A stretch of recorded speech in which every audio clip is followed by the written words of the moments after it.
il y en aura une autre. L'arme, elle est en toi. Ça, c'est un accessoire de celle que tu as. Si nous passons encore, disons 10 ans comme ça, même 5 ans, je ne crois pas qu'on puisse tenir très longtemps. Je serai démoli et tu seras démoli. Mais nous serons toujours là, côte à côte, l'un et l'autre. À moins que ce soit moi qui soit à l'origine de ça, qui pèse, qui, ne te comprenant pas, t'amène à une exaspération comme celle-là. Tu ne peux plus parler là. Essaye de me répondre, tourne-toi vers moi, Fred. Ne restons pas dans cette chambre, d'ailleurs, elle est froide. Allons dans notre chambre. Viens. Allez, lève-toi. Lève-toi. Nous sommes allés dans notre chambre. Nous avons laissé une lumière allumée. Je me suis serré contre elle. Elle avait enroulé la robe de chambre sur ses épaules et mes épaules. On n'était pas tout à fait assis. Je la sentais. Elle respirait. Elle essayait, elle, de se calmer. Moi, j'avais toujours cette chaleur. Essaye de me parler maintenant, dit-elle. Tu t'es réveillé en sursaut et tu as eu l'idée d'aller dans l'armoire chercher ça. Non. Alors dis-moi comment c'est arrivé. Mais je ne sais pas comment c'est arrivé. Chut. Sois calme. Tu sais sans doute comment c'est arrivé. Je ne vois pas maintenant. Je suis embarrassé dans ma tête. Je suis plein de, crois-moi, plein de flammes, plein de quelque chose de brûlant. Oui. Je me sens pauvre. Je me sens pauvre et je me trouvais en même temps riche tout à l'heure. Je disais, je suis resté un long moment, tu sais, assis là-bas. Et j'essayais de me persuader que cette maison était luxueuse. Que je ne voyais pas pourquoi j'étais tombé là-dedans. Que je n'avais pas besoin de 10 pièces. Qu'au départ, c'était parce que notre vie changerait, parce que nous recevrions des amis, davantage d'amis. Je vois bien que nous n'en recevons pas davantage. Je ne peux pas recevoir davantage d'amis. Même mes amis me pèsent par moments. Mes amis me pèsent parce que je ne suis pas bien. Mais quand j'ai des amis, il est rare que je sois bien. Quand je n'ai pas d'amis, il est rare que je sois bien. J'en ai assez. Voilà. Mais ça peut aussi changer. Ben, tu devrais prendre ce que tu prenais avant. Tu devrais ressortir ces petites choses qui étaient dans des boîtes. Et puis recommencer, ça t'avait aidé. Je ne vois pas pourquoi tu n'utiliserais pas ce qui t'aiderait. Mais Cécile, ça ne me retirera pas ce que j'ai dans la tête. Et qu'est-ce que tu as dans ta tête?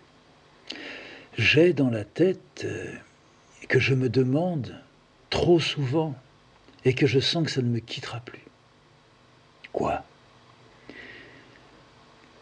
Je pourrais me demander là, est-ce que je suis vraiment à côté de Cécile? Je pourrais me le demander aussi, dit Cécile. Ah non, ne dis pas ça, parce qu'alors là... Mais tout le monde pourrait se dire ça. Ah, je ne pense pas, Cécile, que l'on puisse vivre longtemps.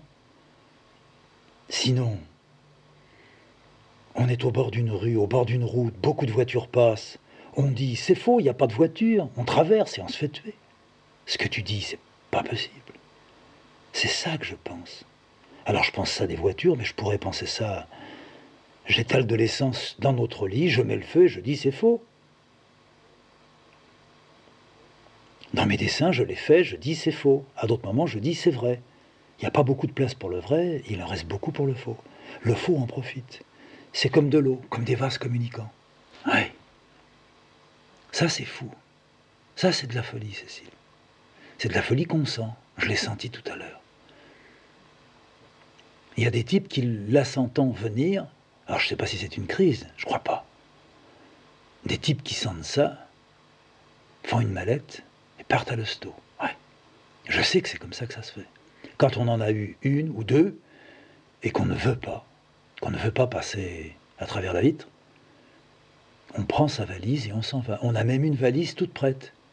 Tout seul, bien sagement, comme un vrai écolier qui suivra bien tout et qui aura ses beaux diplômes, on va chercher son bon lit, avec sans doute le bon médecin, le bon repos. Enfin, le vrai et le faux prennent leur place. Pas le mélange. Ne dis pas ce que tu as dit tout à l'heure, Cécile. Peut-être qu'il t'arrive de penser. Tu m'as déjà dit des choses qui ressemblaient un peu à ça, par exemple.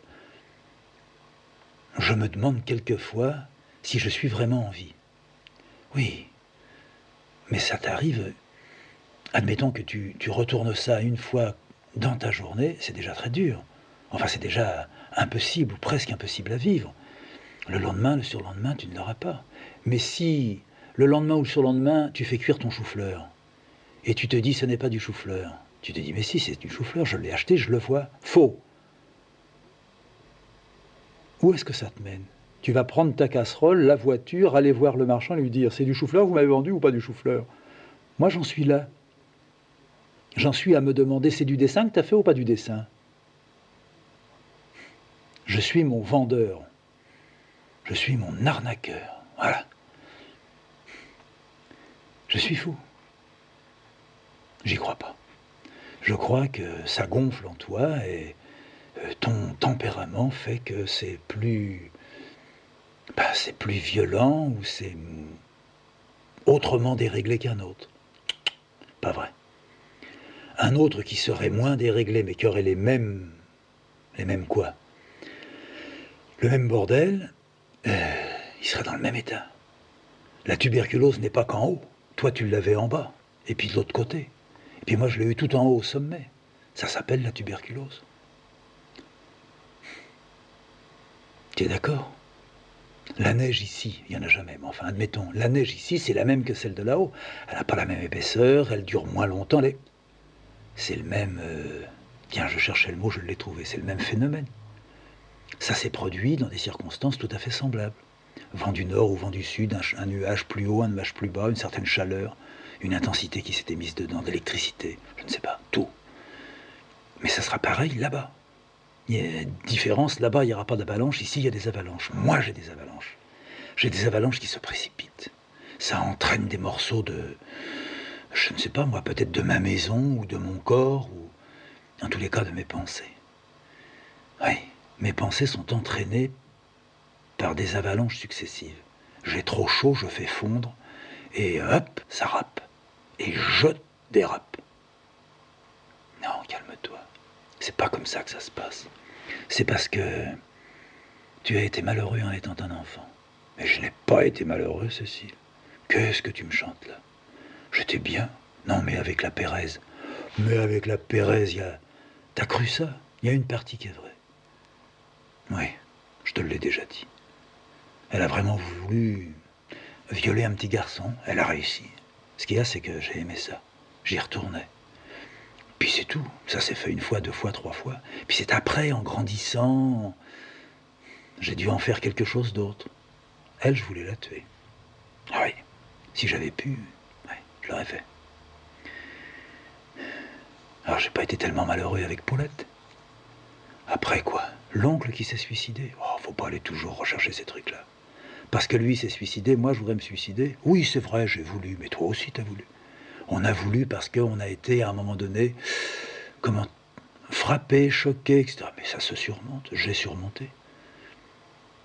J'ai pu l'écrire. J'ai pu dire, alors là, j'ai pas menti. Ça, c'était vrai. Et que personne ne vienne me dire, ton oncle, c'est faux.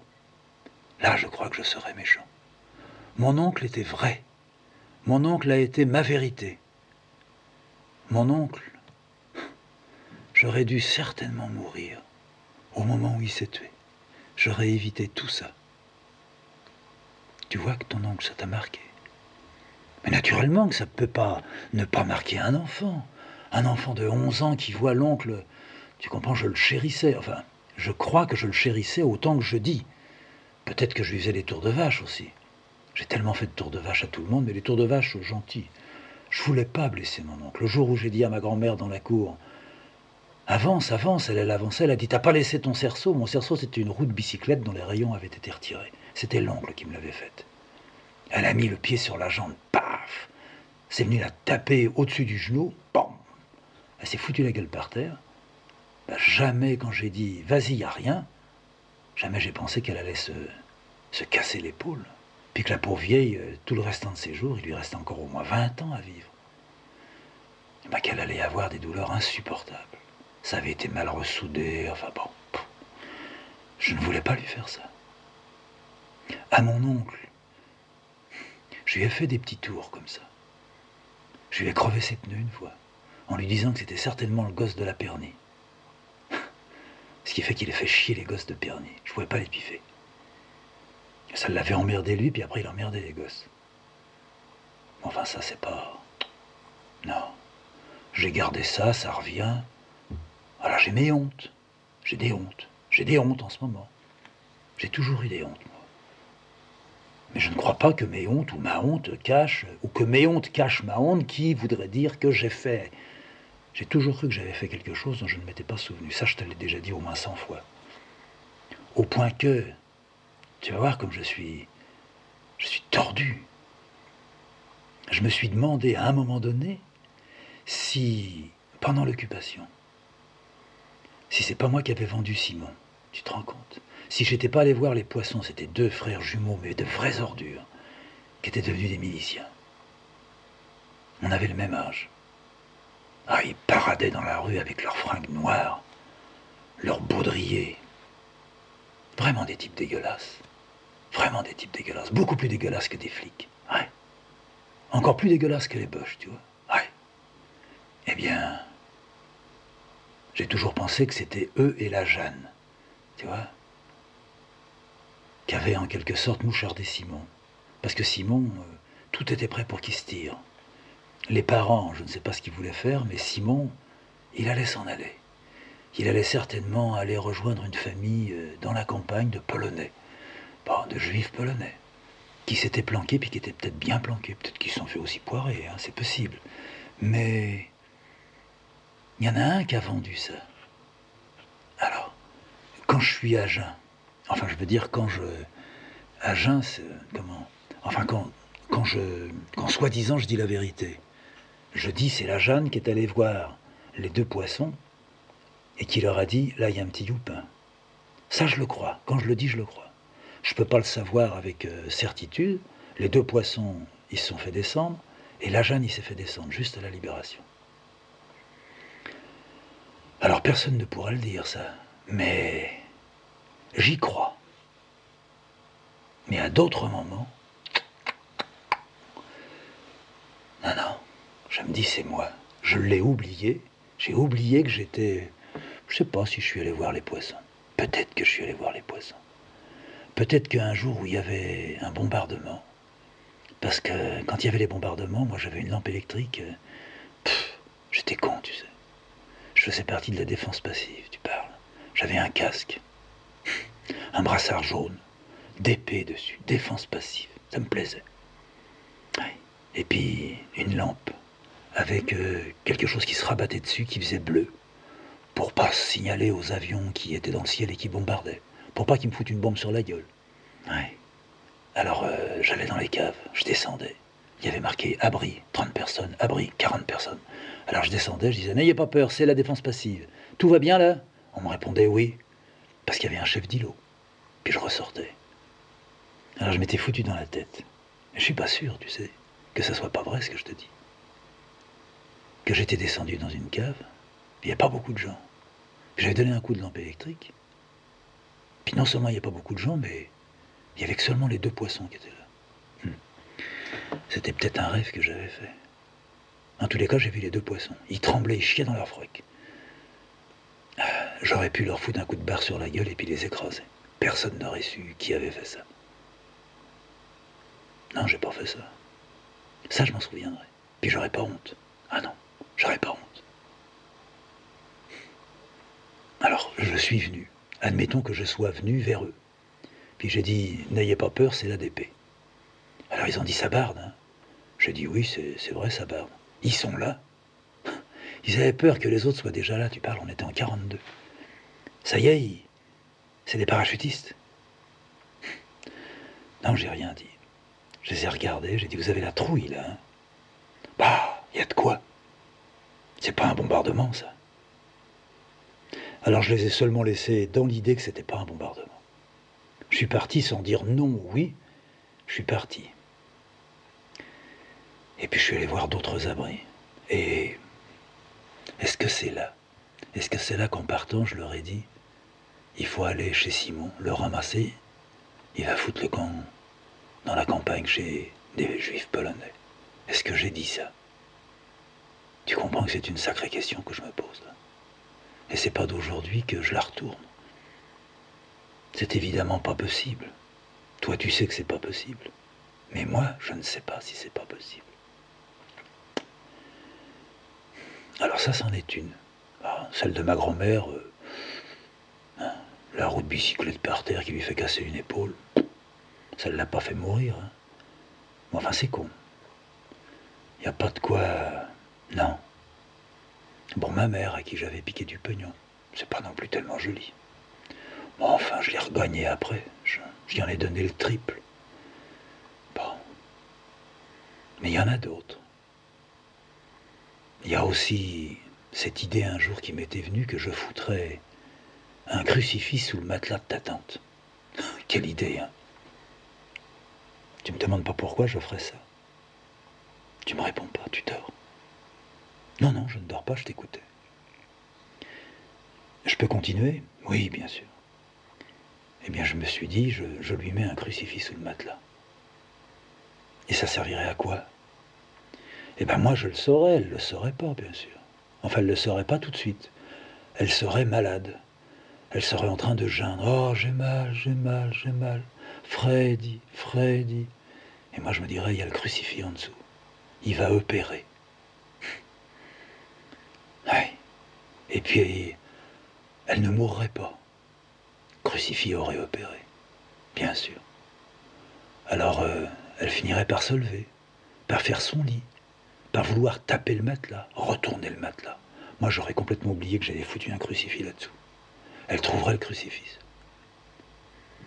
Tu vois le choc que je lui aurais fait? Bah, rien que l'idée du choc que ça lui ferait, j'ai honte d'avoir pensé faire une saleté pareille. Qui est-ce qui aurait l'idée de faire des saletés pareilles? Avec ton père, j'ai eu aussi des idées imbéciles. J'ai des idées imbéciles avec tout le monde. Alors après, ben, ça s'entasse en moi et puis j'ai presque du mal à me regarder. Et avec moi, tu me mets aussi dans des situations particulières.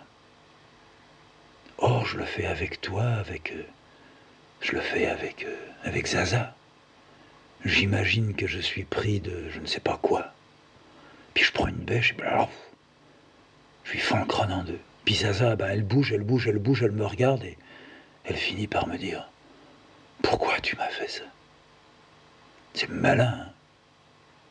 Ben, d'avoir pensé à ça, ça en fait une de plus. Ah là là. Et puis c'est selon le moment. Après, ça revient.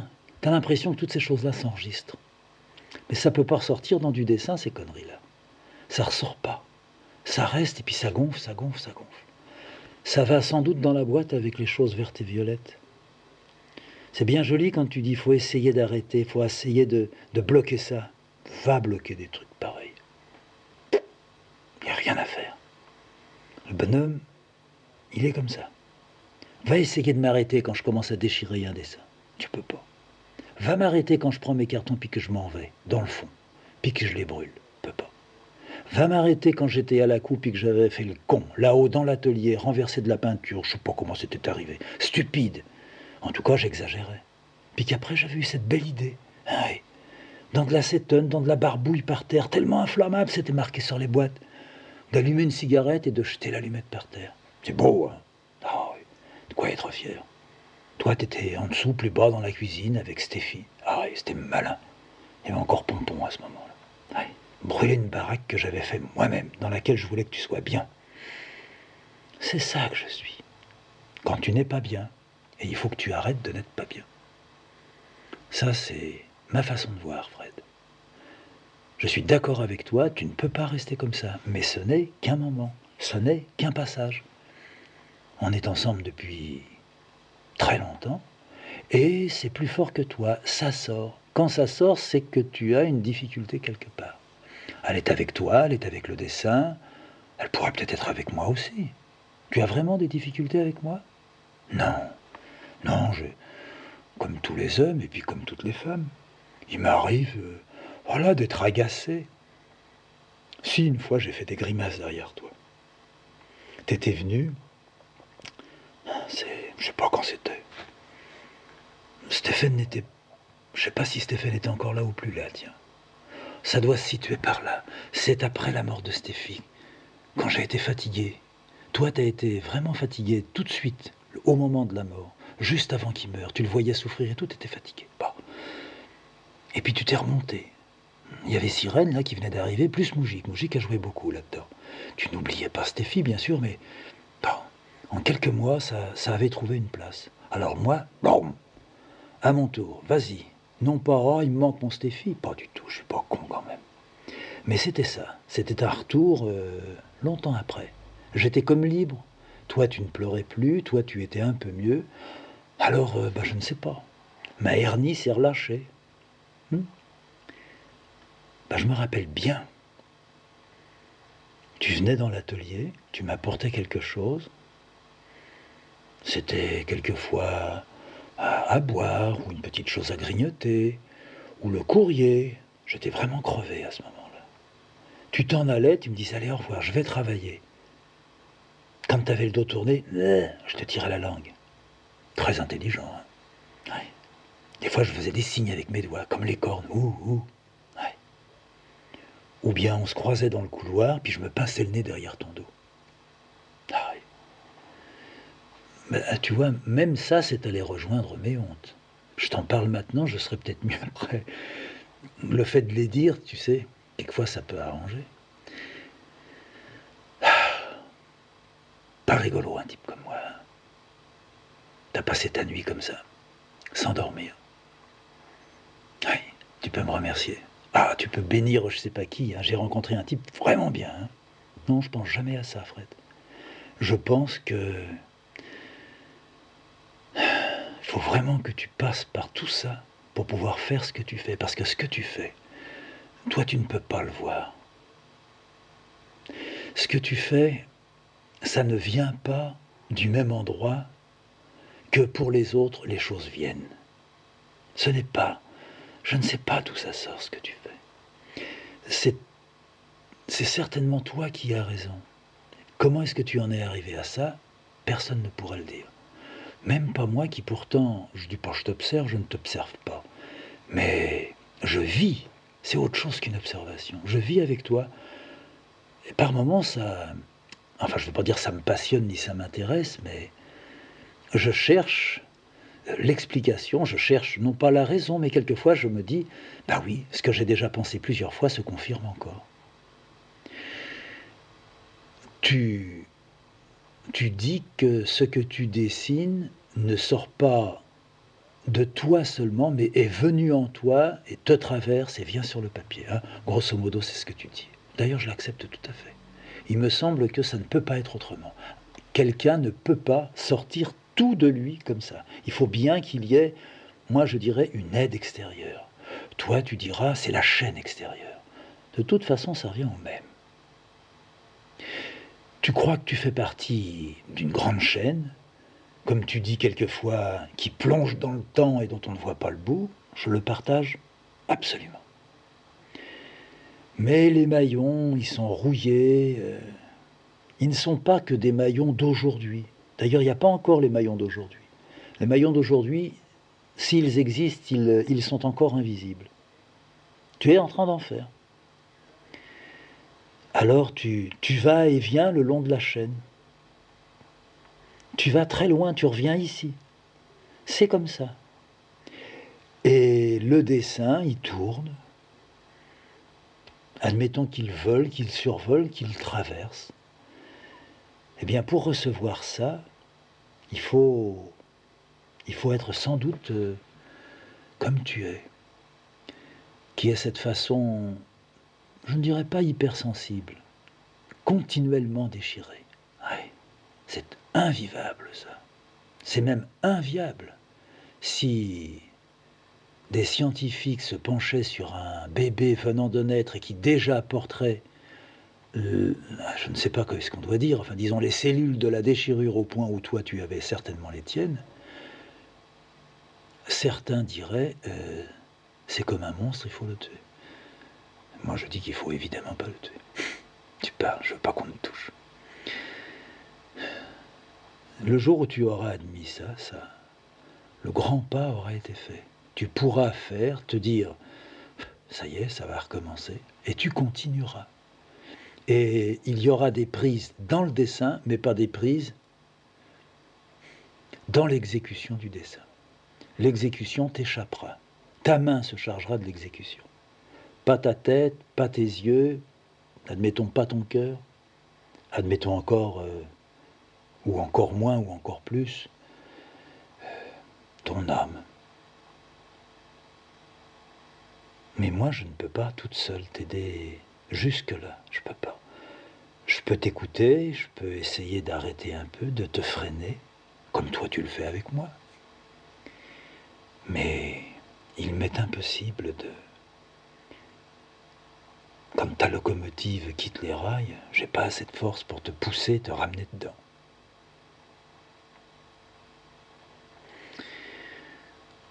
Alors vrai et faux, sans doute que dans le système, ça fait partie de ça. C'est un mode de fonctionnement. Quand ça va, pourquoi ne pas casser? Pourquoi ne pas rentrer quelques pierres là-dedans? Ouais, alors ça craque, alors ça devient faux. Pourquoi ne pas les retirer? Alors ça tourne mieux, alors c'est vrai. Tu vois, c'est toi qui fais tout. Ce n'est pas l'extérieur qui fait les choses en toi. Ce ne sont pas les choses vertes et... Non, vertes et violettes. Je cherchais, j'étais verte et rouge. Tu vois, même ça, moi, j'oublie. J'y crois. Ah, je crois on a un sac à mauvaises pensées. On a un sac à idées noires. Mais ça fait un petit peu surface, ça va pas beaucoup plus loin.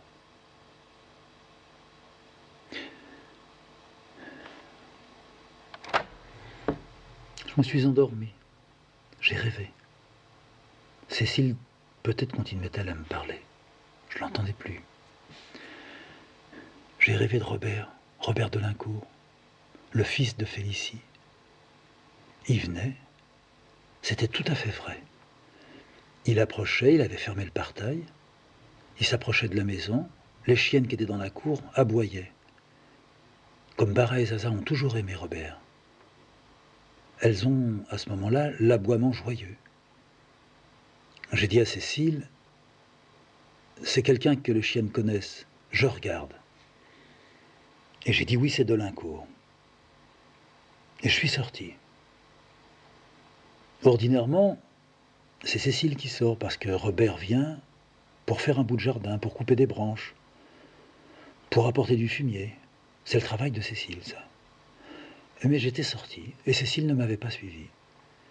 Je suis allé au-devant de Robert. Bonjour. Et tout naturellement, au lieu de l'amener vers la maison, je l'ai conduit dans la maison du berger. Et là, je lui ai dit, asseyez-vous. Il y a toujours une table avec des chaises et un lit. J'ai fermé la porte, j'ai laissé les chiennes dehors. J'ai allumé la lumière. Il m'a dit, c'est pas la peine, c'est grand jour. J'ai dit, si, moi je ne vois pas très bien, j'ai les yeux fatigués en ce moment. Il avait son col de chemise fermé. Le but était d'arriver à lui faire ouvrir le col de sa chemise. Je regardais ses mains, les poignets de ses manches étaient eux aussi boutonnés. Je lui ai dit, vous à travailler dans votre entreprise de maçonnerie, vous devez avoir les bras très bronzés. Ou bien vous les cachez pour que le ciment, parce que le ciment ça fait comme des allergies, des maladies. Il me regardait. Il avait sa casquette vissée sur le crâne. Les coudes étaient posés sur ses jambes, sur ses cuisses, un tout petit peu penché en avant il était. Il me regardait. Un Delincourt maigre, comme toujours, tenu dans une veste ou un gilet, qui l'enserrait aux épaules et qui le rendait encore plus malingre, était sec. Aux pieds, il avait des bottes en caoutchouc. Et puis son pantalon de travail rentrait dans les bottes. Je regardais le col de la chemise. Il ne parlait pas. Il n'avait pour ainsi dire rien dit. Qu'est-ce que je pourrais trouver, inventer, pour qu'il ouvre le col de sa chemise? Je vais lui donner quelque chose à boire de chaud. Alors, comme il transpirera, il ouvrira le col de sa chemise. Ou bien je vais me lever, je me lève. Ne bougez pas, attendez, je reviens tout de suite. Je passe derrière lui. Je vais dans le fond de la pièce. Je sais qu'il y a une paire de ciseaux. Je prends les ciseaux, je viens derrière lui, et j'imagine que je vais pouvoir glisser l'une des lames de la paire de ciseaux dans le cou, et puis pouvoir couper comme ça, toc, toc, toc, toc, toc, toc, toc, sans qu'il ne dise rien, ou bien sans qu'il le sente. Après, avec sa mère, il dira « je sais pas ». Il ne pourra pas dire « c'est monsieur 2 », il s'en sera pas aperçu. À ce moment-là, le col va tomber sur le devant, et je verrai sa gorge. Je m'approche avec la paire de ciseaux, je la soulève à la hauteur de la nuque, j'ouvre, ça fait comme un grand bec, et puis je pince le col, et puis j'essaie de couper. Mais les ciseaux coupent pas. Alors j'insiste, non, ça coupe pas, ça ne déchire même pas le col. Et lui, il bouge pas. J'ai sa tête là, comme la tête d'un mannequin. C'est même un mannequin assis. Je m'appuie pour faire un effort sur son épaule avec un coude. Et puis je coupe, je ne coupe rien. À la rigueur, je pince la chemise, j'ai du mal à défaire le ciseau. Je sors ma paire de ciseaux. Avec un couteau, ça sera mieux. Je retourne dans le fond de la pièce. Je trouve un grand couteau. Je le passe sur ma main, comme faisait mon père, d'un côté, de l'autre. Je crache, je mets de la salive, et je frotte, et je frotte, et je frotte, une fois à droite, une fois à gauche, dans un sens, dans un autre, dans un sens, dans un autre. Après, j'essuie ma salive, puis je regarde mes poils sur la main si ça coupe. Ça coupe rien du tout. Je continue, je repasse, je repasse, je repasse, je repasse. Je fais ça un bon moment. Là maintenant, ça doit bien couper. Je remets sur ma main, je coupe tout doucement comme un rasoir. Ça ne coupe pas. Je ne peux pas affûter avec ma main. Ah, pas étonnant. Il faut avoir des mains dures. J'ai des mains trop tendres. Alors il faudrait que j'aille 2 couteaux. Mais si je le fais avec 2 couteaux, ça va faire du bruit. Et il va se retourner. Non, c'est un mannequin Delincourt. Il ne peut pas se retourner. Je ressors un couteau. Et là, j'affûte. Hop, je regarde. Je vois avec mes poils. Ah, ça commence à les retirer. Un peu plus, n'hésitons pas. Maintenant, allez voir. C'est impeccable. Je m'approche de Delincourt. Il n'a pas bougé d'un poil. Je tire légèrement la chemise en arrière. Je passe mon couteau, puis je commence à l'agiter de haut en bas. Je scie le col. Très bien, ça s'écarte tout doucement, tout doucement. J'en profite pour aller plus loin. Me voilà déjà en bas de la nuque. Les premiers os de la colonne vertébrale apparaissent. Très très bien. Pendant que j'y suis, rien ne m'empêche, je continue. Je coupe à ce moment-là et le gilet et la chemise. Oui, très bien. Oh, ça dégage bien. Le maillot de corps, je coupe aussi. Maillot de corps, gilet et chemise. Je vais plus bas, plus bas, plus bas. Je suis en plein milieu du dos. Je regarde, il n'a toujours pas bougé. Rien ne bouge en Delincourt. J'arrive jusqu'au rein. Très bien. Je descends la ceinture. Je coupe encore la ceinture. C'est plus dur. Je frotte, je frotte, je frotte. Toc, ça y est. La ceinture, c'est fait. Le pantalon, une partie du caleçon. J'arrive dans l'arrêt du cul. Toc. J'ai touché sur la chaise. Je ne peux pas lui demander de se lever.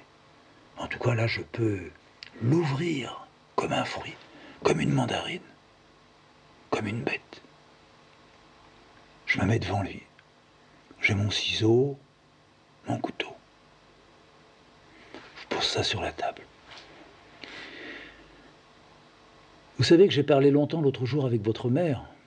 Il me regarde, il bouge pas. J'ai été stupide, enfin j'ai parlé avec votre mère et je lui disais, avec les pommes de terre, pourquoi je lui parle des pommes de terre? Je n'ai jamais parlé des pommes de terre avec la mère de Lingourt. Avec les pommes de terre, à un moment donné, à force de les tourner dans la casserole, oui c'est ça, on en a assez, et puis on va casser du bois. Et puis la hache, elle échappe, et flanc, on se coupe le pied, on se coupe la main, on se coupe le bras. Il ne bouge pas. Elle me l'a dit en tout cas, elle m'a dit que c'était après avoir cuit des poissons. Ou bien, je ne me rappelle plus quoi. Ah non, c'était des coquillages. Elle cuisait les coquillages, elle tournait avec sa cuillère. Elle est arrivée dans la cour, elle a voulu donner les coquillages aux poulets, les poulets n'ont pas voulu, elle a voulu se défendre. Il y avait une hache, elle en a donné un coup sur les poulets. Ça a rebondi, le coup du poulet s'est fendu, la hache est venue en arrière, elle s'est sauvée. Quand elle courait, la hache courait après elle, ça a coupé la main. Je sais tout. Je sais tout. C'est pas la peine de me mentir. Maintenant que vous savez que je sais tout, vous allez vous laisser faire. Vous ne bougez pas. Je vais prendre, derrière vous, la peau, puis je vais la ramener en avant. Ça ne peut pas vous faire de mal. Et puis j'ai commencé à tirer. Et puis j'ai ramené les vêtements et la peau. Il était comme écorché, il ne disait rien. J'ai ramené jusque devant, puis là j'ai tiré. Comme avec un lapin. Il faut tirer très fort. Il a la tête qui est coincée. Puis il faut tirer, il faut tirer, il faut tirer. Et puis il était nu jusqu'au sexe. Son nombril était resté accroché à l'intérieur à ses tripes. J'ai dit alors, où allait cette cicatrice? Il disait rien. J'ai encore tiré plus bas. Je l'ai comme déculotté. Il bougeait pas, je l'ai renlevé un peu en arrière. Il restait dans la même position, les jambes pliées, comme des équerres. J'ai tiré, j'ai tiré, j'ai tiré. Je suis arrivé jusqu'au bout. Même les bottes se sont retournées, comme un gant.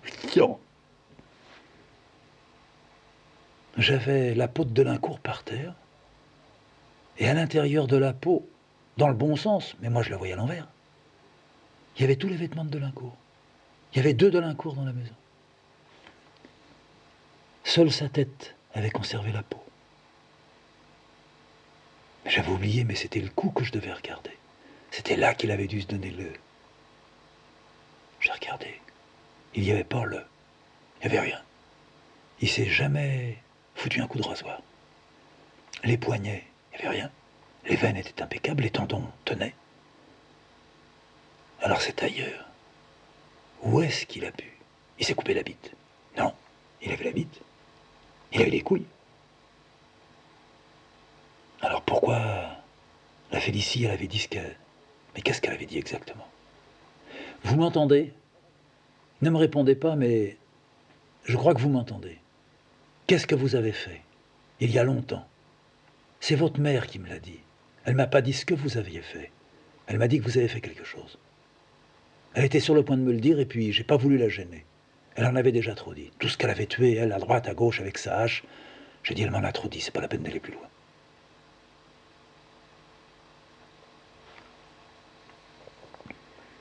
J'étais à ma table. J'avais ma main droite posée sur mon front, ma tête penchée sur le côté. Cécile était devant moi, debout, son ventre touchait ma planche à dessin. Elle avait les 2 mains tenant le rebord de ma planche. Elle s'était maquillée, elle était très joliment habillée. Elle avait mis un corsage au col légèrement gonflant. Un collier d'ambre pendait à son cou et arrivait juste dans sa gorge. Ses 2 petits seins pointaient. Son ventre était beau, rond. Derrière la jupe, c'était quelque chose de tout chaud. J'ai remonté vers les oreilles, il y avait à chacune d'elles une boucle différente. L'une était d'une paire donnée par un ami, et l'autre d'une paire que j'avais donnée moi. Dans ses cheveux, un peigne. Elle s'était très joliment coiffée. C'était la première fois qu'elle faisait cette coiffure. Légèrement relevée, avec un chignon, d'où s'échappait comme une plume qui venait lui toucher le dos. Elle s'était tournée, elle-même tournait sur elle-même. Elle gardait les mains à la hauteur de la taille, comme si elle avait encore la planche à dessin en dessous. Puis elle a repris la position, et elle me souriait. Tu sais ce que j'ai fait avec Delincourt? Je l'ai complètement... Et Cécile riait. Cécile riait très fort. Cécile riait trop fort. Elle m'a embrassé. Elle a retiré la robe de chambre de sur mes épaules et de ses épaules. Nous nous sommes endormis tous les deux là. On dormait. On dormait tous les deux. Je viens de me réveiller maintenant. C'est bête, je t'ai réveillé. Peut-être que tu aurais dormi beaucoup plus. Non, tu as bien fait de me réveiller. Tu as dormi, tu as rêvé, toi, Cécile? Sûrement. Mais je ne veux pas te le raconter parce que je veux le noter. Parce que tu notes tes rêves. Oh, ça fait un moment, je note mes rêves. Je ne sais pas ce que j'en ferai, mais je note tous mes rêves. Tu leur cherches une signification? Oui, quelquefois. Je me demande pourquoi je perds toujours mes bagages. Je suis sur le quai d'une gare, je vais pour prendre le train. Quand je monte dans le train, j'ai plus de bagages. Ou je suis sur le quai d'une gare, j'ai mes bagages, je monte dans le train, je perds mes bagages dans le train. Ou j'arrive, je ne sais pas où, dans une gare, il y a une correspondance, je descends, je me pose mes bagages par terre, je demande à un contrôleur pour aller en direction de Brest-Litovsk, ou pour aller à Vilna, ou pour aller à Kaunas. Il me dit c'est tel quai, il faut changer à tel endroit, mais il vous faut prendre la correspondance ici. Je me penche pour prendre mes bagages ont disparu. Voilà, de toute façon, que ça soit long ou que ça soit bref, je perds toujours mes bagages. Et là, tu es arrivé que tu perdais tes bagages. Ouais. Et tu n'as jamais essayé de savoir pourquoi? Sans doute. Mes bagages, ça veut dire que, je sais pas, je les ai perdus quand j'étais en Lituanie, ou quand j'ai quitté la Lituanie. Je suis venu de là-bas à ici, et depuis, je suis sans bagages. Le sens m'échappe maintenant. Voilà. C'est ce que je trouve aujourd'hui, c'est ce que je ne trouverai pas demain. Comme il y a des variations à l'intérieur de mes rêves, il y a des interprétations différentes. De toute façon, je ne me perds pas dans les interprétations. Je les note scrupuleusement, comme une écolière. Eh bien, j'ai bien dormi. Après la nuit qu'on avait vraiment mal attaquée, tu es certainement plus calme. Le fait que tu aies dormi, c'est que tu es beaucoup mieux. Enfin, c'est vrai, j'ai dormi, alors je me suis reposé, je suis comme toi. Tu te rappelles la promesse? Non, quelle promesse? Je prends la chose noire et je la jette. Quelle chose noire? Bon, eh ben, si tu ne te rappelles pas, c'est pas plus mal. Toi, tu as rêvé quoi? Non, mais il y a une chose que je voudrais savoir, Cécile. Cette chose noire, c'est quoi? Qu'est-ce qu'il y a encore eu? Je me souviens, je suis allé dans l'atelier, mais j'ai pas pu dessiner, et tu es venu me chercher, puis je crois qu'on s'est couché ici. Et c'est comme ça que tu as mis la robe de chambre sur mes épaules et tes épaules. C'est à peu près ça, oui. Il manque quelque chose. Il manque un tout petit détail. Tu peux pas me le donner? Tu sais, je le retrouverai dans la journée. Mais c'était pas du rêve, ça. Ah non, non, je te parle. Moi, je ne passe pas de mon rêve à ton rêve. Hein, ça, je ne peux pas. Mais alors, c'était vrai ou c'était faux? Chut, il ne faut pas recommencer avec ça. Chaque fois que tu te poseras cette question, ou bien tu feras une croix sur une feuille de papier, ou bien tu monteras me voir dans l'atelier, tu me diras, ça y est, ça recommence. Il faut essayer de chasser le vrai et le faux. De ne pas vivre de cette façon-là, en tout cas. Ça ne va pas être très difficile pour toi, tu sais. Moi, je suis arrivé à chasser des idées tout aussi laides beaucoup plus pleine que ce qu'il y a dans tes boîtes, avec les choses vertes et violettes. Ça, tu m'en as parlé aussi. Oui, ça, je sais que je t'en parle souvent. Donc, tu veux pas me dire. Ça servirait à rien, mais ça servirait à rien si tu le trouvais toi-même. Tu as fait une grande colère dans la nuit. Une colère qui était dirigée contre je ne sais pas quoi. Je ne crois pas qu'elle était dirigée contre moi. À la fin, oui, ne sachant plus quoi faire, il fallait bien que tu te tournes contre moi. Mais je ne sais pas qu'est-ce qui t'a pris à courir dans la cour avec ce que t'appelles ton pétard. Et ça m'a pas fait rire. Je te l'ai confisqué. Comme à un enfant. Ce pétard, je ne veux plus en entendre parler. Tu ne le reverras plus. Ça ne devrait pas te manquer beaucoup. À force de tripoter, à force d'entretenir, à force de le mettre dans des boîtes, à force de te raconter des histoires, tu finiras un jour bêtement par t'en servir pour tirer, même ne serait-ce que dans un oiseau. Tu ne seras pas plus avancé si tu tues un oiseau. Tu sais que j'ai pas envie de tuer les oiseaux, Cécile. Non, mais je donnais ça comme exemple. Ça sera encore plus pesant si tu tirais dans quelque chose de vivant auquel on tiendrait.